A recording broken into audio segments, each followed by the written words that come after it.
So ayun, magandang hapon sa inyo mga kamaster. Andito kami ngayon sa sa hospital.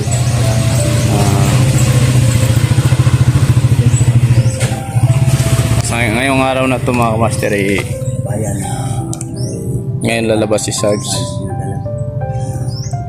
Siya na lang po kasi hindi kami nakapag-update dahil busy din. Hindi namin pinakita kung saan yung daanan. So yun, nakababa kami sa hapon na.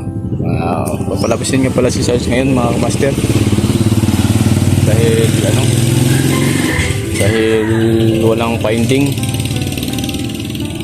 finding dun sa kanya, pero may mga gamot siya, may may maintenance na gamot may binigay, pero sa totoo lang may nilagay na finding doon, pero sabi ni Sarge parang hindi daw makakausap naman si Sarge na matino, hindi naman tulad ng dati na lagi siyang tulala ngayon makakausap na, saka makakatayo na ng maayos, at saka hindi na namin pinakita kung saan to na patungo dito na daanan. Saka yun, nung kapitbahay namin nag-asikaso sa loob nung nag-alaga kang Sarge nandun sa loob, at saka ito palabas na si Sarge. Maraming salamat nga pala sa tumulong na kapitbahay, hindi kami iniwanan. Hindi kami nakapag-video nung pababa kami mga kamaster dahil yung mga baterya namin palubat, at yun talagang bumaba kami dahil iba yung pakiramdam ko talaga dun sa bundok na nung nakita ko yung video ni Sarge video clip ni Sarge na pinasa sa amin. Kaya sabi ko, hindi na tayo mag-video Brad, sabi ko kung misteryosong tao, hindi tayo mag-video, kung kailangan bumaba tayo para madalag agad si Sarge. Nung makalawang araw pa si Sarge dito, nung pagdating namin na confine na siya dito, dinala ng kapitbahay namin ng alaga sa kanya. Ang ginawa namin na lang, pumunta na lang kami dito, at saka hindi naman daw si Sarge, hindi naman si Sarge ayang naramdaman, kaya minsan lang minsan nahihilo siya minsan, kaya hindi maiiwasan na minsan siya magsusuka, pero may mga gamutan ng mga master ito pababa na palabas na si Sarge.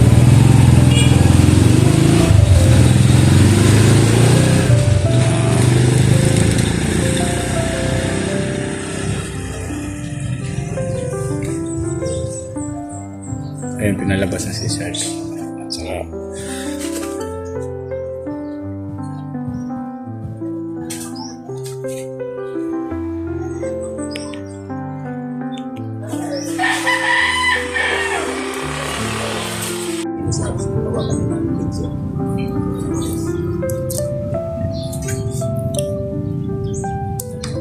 hapon na pala mga kamaster, sa makakauwi kami ng maaga ngayon dahil uulan, parang uulan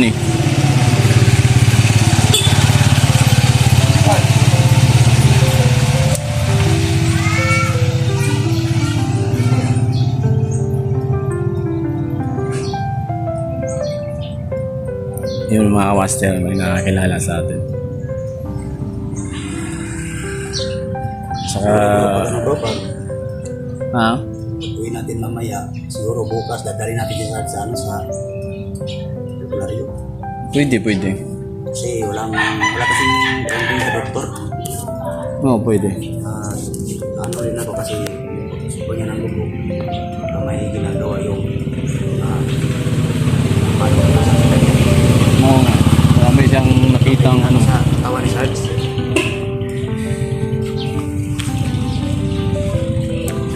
Maraming salamat nga pala dun sa nagsusuporta sa amin, tsaka dun sa nagsusuporta din kang Sarge.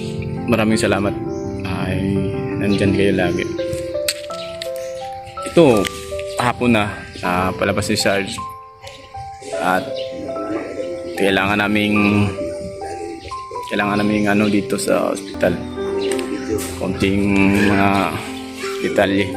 Dahil medyo may ano tayo dito, babayaran. Kaya, ano man yung kahinatan namin dito. Walang ano man yun sa akin dahil gusto ko lang makalabas si Sarge at saka makita ng kalagayan niya dito. Tsaka sa pasensya na rin na hindi kami nakapag-video ng pagbaba namin dahil lahat ng mga cellphone namin ay palubat na. Kaya dito na lang kami nag-open cam.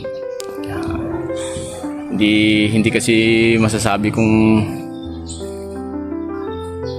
bakit kami talagang balisa doon sa sa bundok kung nalaman namin na nung pagbigay ng video clip ni namin kapitbahay. Kaya yun, minsan lang kami nakapag doon kapag tulong ng maayos doon sa nakita namin ng video. Ano naman, pag dating namin dito, yun, nadala na pala ng kapitbahay namin dito sa hospital. Kaya malaking pasasalamat ko din dahil doon sa taong nagdala sa kanya dito. Yun, yung araw na to ipalabas na si Sarge. Di ano na lang siguro pag dating namin doon sa bahay, magbibideo na lang din po kami ulit para naman masagan may update kayo sa mga ilang oras siguro biyahe. Makakauwi na rin kami kasi gabi na, hapon na kasi dahil pag alas 5 na dito. Kaya siguro mamayang gabi makarating kami doon sa bahay. Sinsa na hindi namin pinakita lahat ng mga namin paano kami nakababa dahil naisip din namin dalawa na para din sa seguridad namin yun.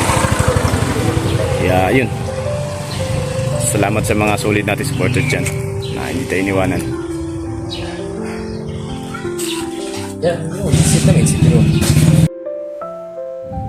So ayun, nandito na pala nga si Sarge. Ano pala si Sarge mga kayo doon. Kalabas na. Okay, kumusta? Ano po? Musta ang pakiramdam? Okay naman. Yun. Kalagayan ni Sarge. Winner mo? Mga ilang minuto na rin. Saan yung si Ante nagdala sa'yo? Sa loob, nag-process na. Nag-process pa? Dahil na kita natin sa mukha rin sa ni Sarge. Nung ng doktor? Ni Sarge. Walang Din na sintomas. hindi talaga na madala siya sa Februaryo. Kasi walang find yung doktor, walang nakita. Ano ba talaga yung dahilan? Bakit? Mga ganun. Walang Siya nga pala Sarge, may nabili ako sa Sarge na lang to. Pumunta doon, ibigay ko kay Sarge, nabili ko dito sa papunta kami dito. So walang doktor pala? Pero nung na-dextrose ka, na x-ray, bumuti-buti yung pakiramdam mo kahit konti, kahit papano. May mga gamot silang binigay. Yung mga pinainom din sa akin. Kaya medyo kumain pakiramdam. Ang problema ko talaga, walang finding anong sakit ba yung meron. Walang makita. Ang natira nila, mga kasalan. Matagal pa si Ante sa loob? Medyo matagal pa yun. Ha? Matagal pa yun.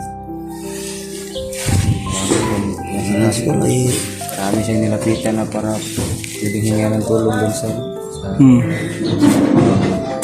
bayad o makakuha man lang ng libreng gamot.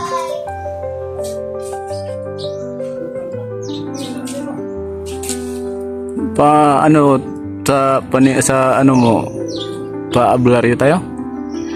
Punta tayo ng albularyo para talagang solid yung paggaling mo talaga. Magbe-birthday ka pa naman. Ilang days na lang mag-birthday mo na. Mas maayo yun. dahil talaga natin sa albularyo bukas. Wala mo lang sila. Wala mo makita dito. Hindi ka ng mga doktor, dili ko mo to mga kuwan. Mga tulad ng ka. Ha? Sige. Ito yung hospital mga kamaster. Oh. At saka ito palabas na si auntie nandun pa sa loob. So yun mga kamaster, medyo palupat na rin yung cellphone ko at saka nandito na si Sir sa labas. Gagaling lang sa loob, si auntie nandun pa sa loob. Kaya mag-ano muna kami para matulungan namin si auntie na mag-process doon. Mag-off cam muna kami para walang sagabal naman po sa namin, sa pagtutulong namin doon sa kapitbahay na nagdala ka auntie, nagdala ka Sarge. Ayun, maraming salamat nga mga kamaster. Update na lang po kami sa pagdating namin doon sa bahay. At salamat sa walang sawang pagsuporta. Saka dito na si Sarge ngayon.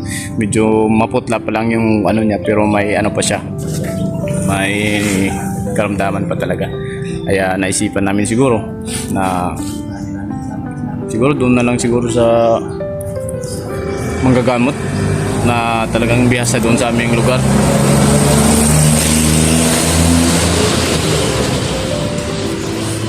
Update na lang po kami mga kamaster sa pagdating namin sa bahay dahil hapon na mag-alas 5 na eh. Kaya pagdating namin dun sa bahay, magbibideo din kami para sa din namin.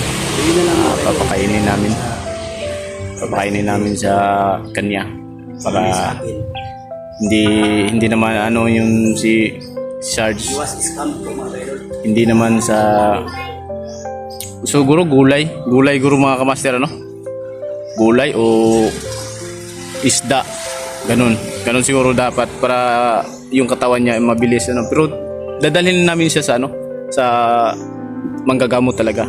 I-try namin, nag-try nga kami dito sa ospital, parang ganun pa rin yun si Sarge katawan kaya i-try din namin sa mga master manggagamot. Wala namang mawawala kung magta-try, di ba? Pero yung mga gamot na puntahan namin, alam namin yung bihasa na yun sa mga ganyan eh. Kaya abang-abang na lang po sa susunod na update namin mga kamaster, at maraming salamat sa lahat mga solid na supporters natin dyan. Hindi tayo iniwanan sa area at lagi nagsusuporta bawat explorer natin. Ayun, si Sarge ito, takalabas na. Tsaka pagpapaalam muna kami dahil yung kapitbahay namin na nag-asikaso sa loob, tutulungan muna namin. So yun, magandang araw yung mga kamaster, maraming salamat. Update na lang po kami sa susunod video. Paalam.